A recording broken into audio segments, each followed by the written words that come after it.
जिस आरएसएस की दलाली कर रहे हैं इनसे पूछिए कि आरएसएस ने कितने दलित को अध्यक्ष बनाया। जवाब नहीं, बोले जाति आधारित जनगणना कराओ, जमीन बराबर बराबर बंटवाओ, हवा ना निकाल दिया ना तो हमारा नाम दूरजान सिंह नहीं होगा जी।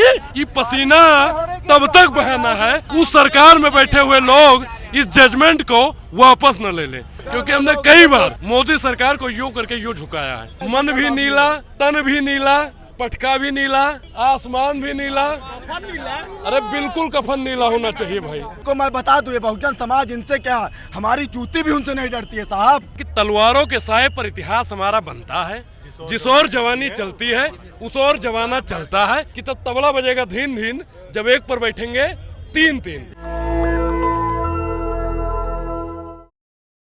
तो ये देख सकते हैं हमारे पीछे जिस तरह से युवाओं का हुजूम देखने को मिल रहा है, ये किस तरफ इशारा कर रहा है। मैं युवाओं से ही जानने की कोशिश करूंगा यहाँ के युवा क्या कहेंगे आप। जिस तरह से यहाँ पर देश से लाखों युवा आज़ाद समाज पार्टी के जो प्रमुख है चंद्रशेखर आज़ाद जी, उनके एक इशारे पे पूरा दिल्ली में ये नीला नीला मैं दिला पूरा दिल्ली हो गया। क्या कहेंगे आप? पहले आसमान को ऊपर दिखाइए, आसमान भी नीला हो गया और भगवान आज इतना खुश हो गए कि बरसने लगे। अच्छा। जब पहले अगर हम उस व्यवस्था में जाते हैं तो क्या होता था कि जब भगवान खुश होते थे तो पुष्प की वर्षा होती थी। अब वो व्यवस्था नहीं है, भगवान पुष्प नहीं बरसा सकते हैं। आज हमारी रैली ने जो जनता को उमच दिया मतलब ठूस दिया, मतलब भर दिया। और एक लाइन में अगर गांव की भाषा में कहा जाए तो लोग इतना इकट्ठा होइए कि सांस ले एक जगह नहीं रह गए। ठीक, तो भगवान ऊपर से खुश होकर बारिश करने लगे कि मतलब जुड़ा ही जाओ। ना आपका गलत सवाल है। भगवान इसलिए बारिश कर रहे हैं कि युवाओं को जोश को देखकर कहीं भीमा कोरे गांव न आ जाए। क्या बात सही है? एक चीज बताऊं, सही है हम लोग पहले भी बता चुके हैं कि हम लोग बहुत संवैधानिक तौर तरीके से, इसीलिए हमें लग रहा है कि भगवान बारिश कर रहे हैं ताकि इनका जोश ठंडा हो रहा है। जोश ठंडा नहीं होना है, ये पसीना तब तक बहाना है तब तक उस सरकार में बैठे हुए लोग इस जजमेंट को वापस न ले लें। और वापस अगर नहीं लेंगे तो भैया वापस करवाना हम जानते हैं, क्योंकि हमने कई बार मोदी सरकार को यूं करके यूं झुकाया है। आप जानते होंगे किस देश का नेता कौन? इस देश का नेता बहुजन। इस देश का नेता कौन? इस देश का नेता वो जो 140 करोड़ लोगों की बात करे। कौन बात कर रहा है? आज जो बहुजन साथी हमारे जितने भी बहुजन नेता, इंडिया गठबंधन के नेता आज पार्लियामेंट में बैठे हैं। देश के नेता कौन? इस देश के नेता कौन? बहुजन में बहुत से बहुजन है। एक गांधी जी के हरजन है, एक बाबा साहब के बहुजन है। आप बताइए। गांधी जी ने हरिजन कहा और बाबा साहब भीमराव अंबेडकर ने बहुजन कहा। जो हमारा बहुजन समाज है ना, वो इतना तेज है ना, बस मतलब अगर एक गांव के भाषा में भैया कही तो छठी के दूध याद दिलाए। पंडित जी आपको तकलीफ नहीं हो रहा है? क्यों तकलीफ क्यों होगी भाई, तकलीफ क्यों होगी? मन भी नीला, तन भी नीला, पटका भी नीला, आसमान भी नीला, अरे बिल्कुल कफन नीला होना चाहिए भाई, बिल्कुल कफन नीला हो रहा नीला हमारे समाज में। अब जितनी भी मिट्टियां होती हैं नीले कफन से जाती हैं। और देखिए हमारे समाज के डर से रामलीला मैदान का जो परमिशन कैंसिल करवा दिया। अगर ये लोग सोच रहे हैं कि हम इनके परमिशन कैंसिल करवाने से इनसे डरते हैं तो इनको मैं बता दूं, ये बहुजन समाज इनसे क्या, हमारी जूती भी उनसे नहीं डरती है साहब। अब वो दिन गया गधा जिलेबी खा रहा था जो तो आप मान रहे हो। क्या कहेंगे आप? हमारे महापुरुषों ने, एपीजे अब्दुल कलाम जी ने इस देश का मिसाइल मैन कहा गया है।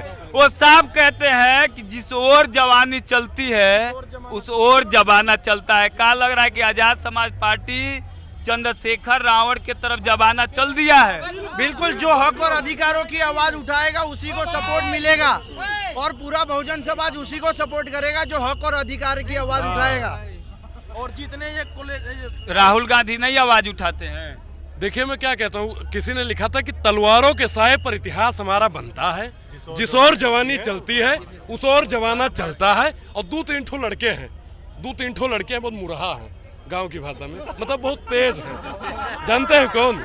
एक तो अखिलेश यादव, राहुल गांधी और ये इधर भैया चंद्रशेखर, ये तीनों ने मिलके, और एक बिहार की कहावत है, लालू जी कहा करते थे कि तब तबला बजेगा धीन धीन, जब एक पर बैठेंगे तीन, तो 3 बैठ चुके हैं। अरे महाराज,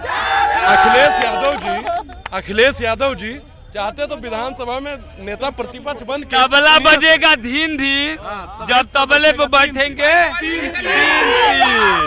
लेकिन इस देश का इतिहास है, न तबला बजा है धीन धीन, और न बहुजन संविधान को अधिकार मिला है 3-3। मानते हैं आप बताओ कैसे मिलेगा? यहाँ पर किसी से भी पूछ लो, भैया कहाँ से आए हो आप?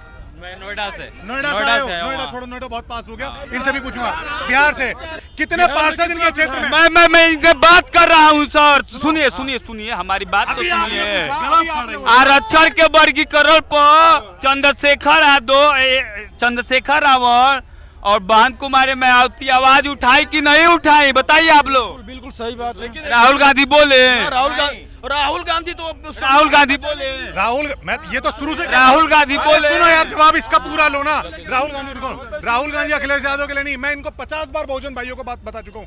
नेता अपने में से चुनो, अपने परिवार में से चुनो, अपने आदमी को चुनो, क्योंकि बाहर के जब चुनोगे ना तो कोई भी किताब लेके तुमसे वोट मांगने आ जाएगा, लेकिन तुम्हारे लिए काम नहीं करेगा। 2 मिनट, ठीक है, अभी जाना मत, ठीक है। ये मेरे बहुजन भाइयों की कमी है, बहुजन भाइयों की कमी है, जिन्होंने अपने क्षेत्र में ना विधायक चुना, न सांसद चुना, न पार्षद चुना, न कोई प्रधान चुना। किसकी वजह से? 80% से ऊपर है ये, उसके बाद इनका नेता नहीं है। प्रधानमंत्री बनाने की संख्या रखते हैं और इनके पास विधायक नहीं है।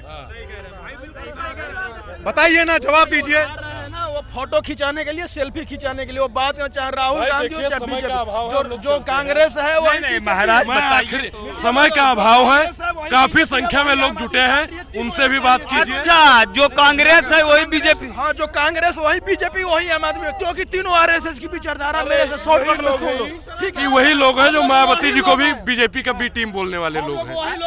कुछ लोग हैं जो मायावती जी की भी पार्टी को ए और बी बोलने का काम करते हैं। बाकी भाई समय का अभाव है, लौटाएंगे वो सारा तुम्हें सूद के समेत, जितना तुम्हारे जुल्म का हम पर उधार है। ये कह रहे हैं है सितम करो तो हमारे पास भी फूले पैसा पेरियार है, बहुत साधु। आप इसी पे भाग रहे हैं। ये बात कह रहे हैं कि आरएसएस की जो विचारधारा है वही कांग्रेस है और वही बीजेपी है। आप मानते हैं? आरएसएस और बीजेपी का प्रचार करने आए हैं यहाँ, आरएसएस और बीजेपी का प्रचार करने आए हैं। कहाँ से आए हैं? पटना से। बताइए क्या नाम है? पटना से बताइए। क्या नाम है? अमितेश पांडे। अमितेश पांडे हैं। हाँ, आप आरक्षण बचाने आए हैं? बिल्कुल बचाने आए हैं, आप बचाएंगे?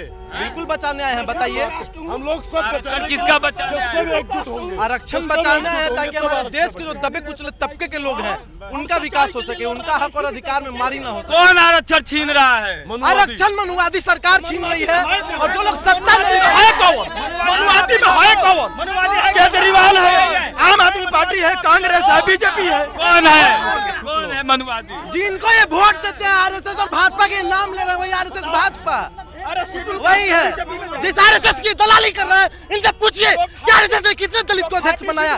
जवाब नहीं, बोले नहीं बोलेंगे।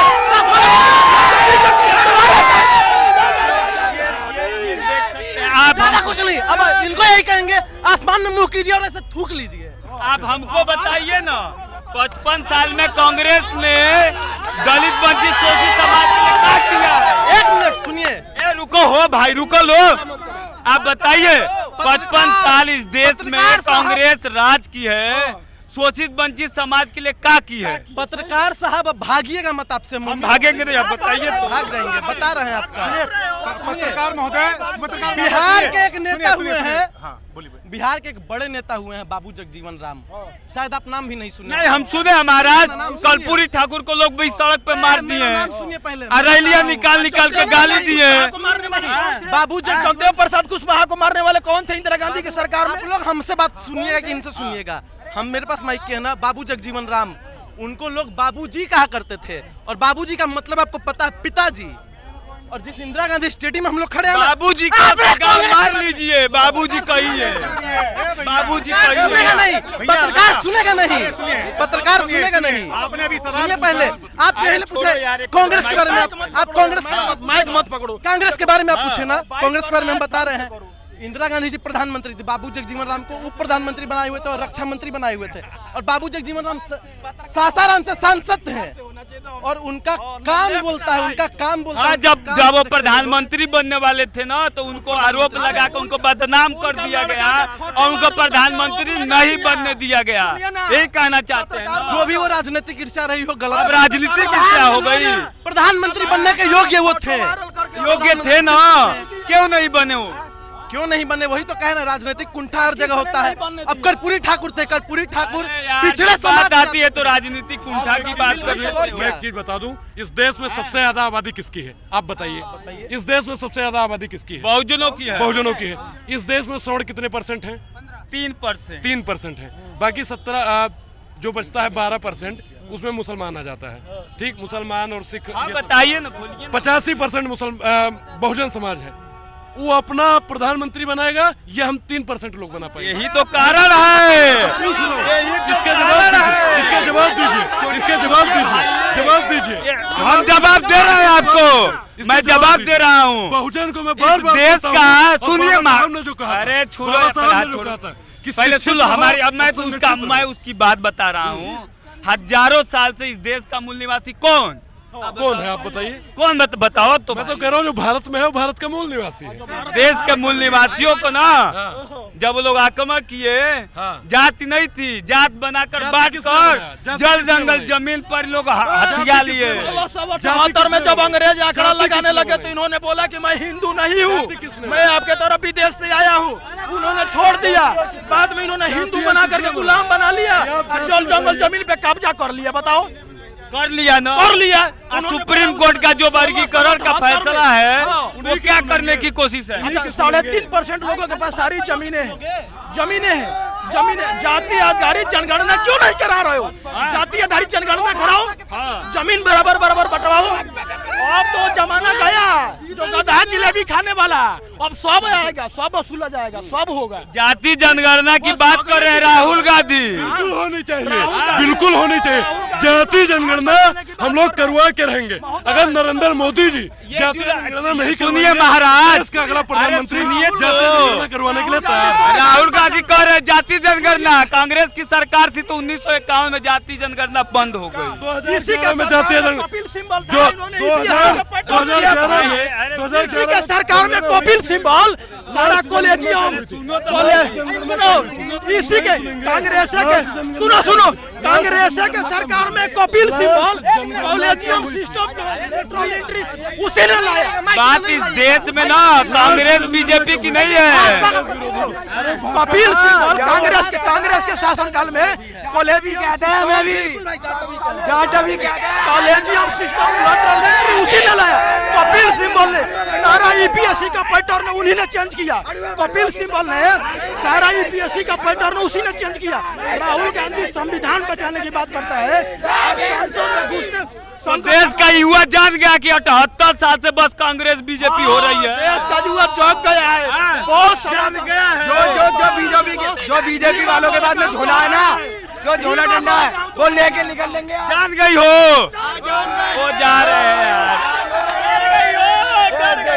देखिए तो ये युवा है, जान गए हैं आप लोग, क्या कहेंगे आप? बस भीमा गोरे गांव दोहराना है, अब कर नहीं तो काहे के लिए डर। अरे बक्सर जिला, बागवा जिला, यारा जिला उखाड़ देला किला, हई जा भोजपुरिया आप लोगों ने सुना? दही माठा 3.5 मारते हैं ऐठ के लोग, क्यों करते हैं बैठ के। अब वो जमाना नहीं है, अब समझ गए। ओबीसी वाले भी जाग गए हैं, एसी वाले भी जाग गए हैं, एसटी वाले और माइनॉरिटी भी जाग गए हैं। अब वो जमाना नहीं है, सारा चीज एकदम पाई वसूल किया जाएगा। जो जमीनें हैं ना, काहे फट रही है, देखो अगला आने वाले 5 साल में इनकी बाप दादा के हवा ना निकाल दिया ना, तो हमारा नाम दुर्जन सिंह नहीं होगा जी। समझ गए? वो हाल है। बहुत अच्छा आपने बात कहा। समझ गए? तो ये यहाँ पर आप लोगों ने देखा कि इस तरह से 78 साल से इस देश में जो देश की मीडिया है 2 ही चीज चलाती है, कांग्रेस बीजेपी, कांग्रेस बीजेपी, राहुल गांधी और हर जगहों पे। मैं ये नहीं कह रहा हूँ मैं किसी का। राहुल गांधी चाहता है या तो बीजेपी आए सत्ता में, या तो कांग्रेस से आए, उसका भी चित उसका भी पट। और केजरीवाल भी यू टर्न मारने में पीछे नहीं है भैया, क्योंकि वो भी सब एक ही खाली के चट्टे बट्टे हैं। वो कहता है कि मैं जेपीसी का मांग करूंगा, वो कहता है कि मैं कैंसिल करूंगा, एक कहता है कि मैं आधार कार्ड लागू नहीं होने दूंगा, एक कहता है सत्ता में आके कि मैं आधार कार्ड लागू करूंगा। बताओ आधार कार्ड का विरोध किसने किया? मंडल साहब कहते हैं, एक जर्नलिस्ट है, सीनियर जर्नलिस्ट दिलीप मंडल जी, वो कहते हैं इस देश में संविधान को खतरा किसी राजनीतिक पार्टी से नहीं है, सुप्रीम कोर्ट से है। और सुप्रीम कोर्ट में बैठे चीफ जस्टिस और जस्टिस जो एक ही जात से आते हैं। सुप्रीम कोर्ट में कौन बैठा है? तो हम मान लिए ना, वही डीवाई चंद्रचूड़। अब बताओ कि ग्रुप डी का एग्जाम निकालने के लिए इंटरव्यू और एग्जाम देना पड़ता है, और आईएएस कलेक्टर लेटरल एंट्री और कॉलेजियम से चुने जा रहे हैं, तो आप उससे न्याय की उम्मीद लगा सकते हो? आजाद भारत में सुप्रीम कोर्ट में बताओ कॉलेजियम सिस्टम लेटरल एंट्री के द्वारा ये चुन के आ रहे हैं, इनसे न्याय की उम्मीद क्या लगा सकते हो?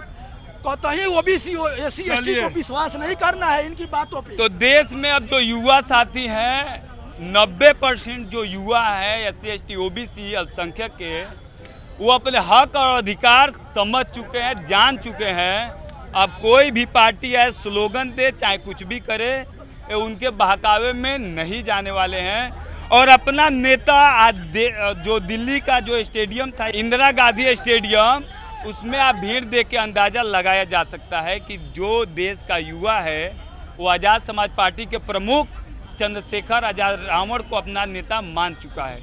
आप क्या सोचते हैं हमें कमेंट बॉक्स में जरूर बताइए। शुक्रिया। नेशनल दस्तक की आपसे गुजारिश है कि अगर इसको बचाना चाहते हैं तो नेशनल दस्तक को सब्सक्राइब करने के लिए रेड कलर के सब्सक्राइब बटन को दबाएं, फिर बेल आइकन की घंटी दबाएं। नेशनल दस्तक को बचाने के लिए बहुत जरूरी है कि हर खबर को शेयर करें, लाइक करें, कमेंट जरूर करें।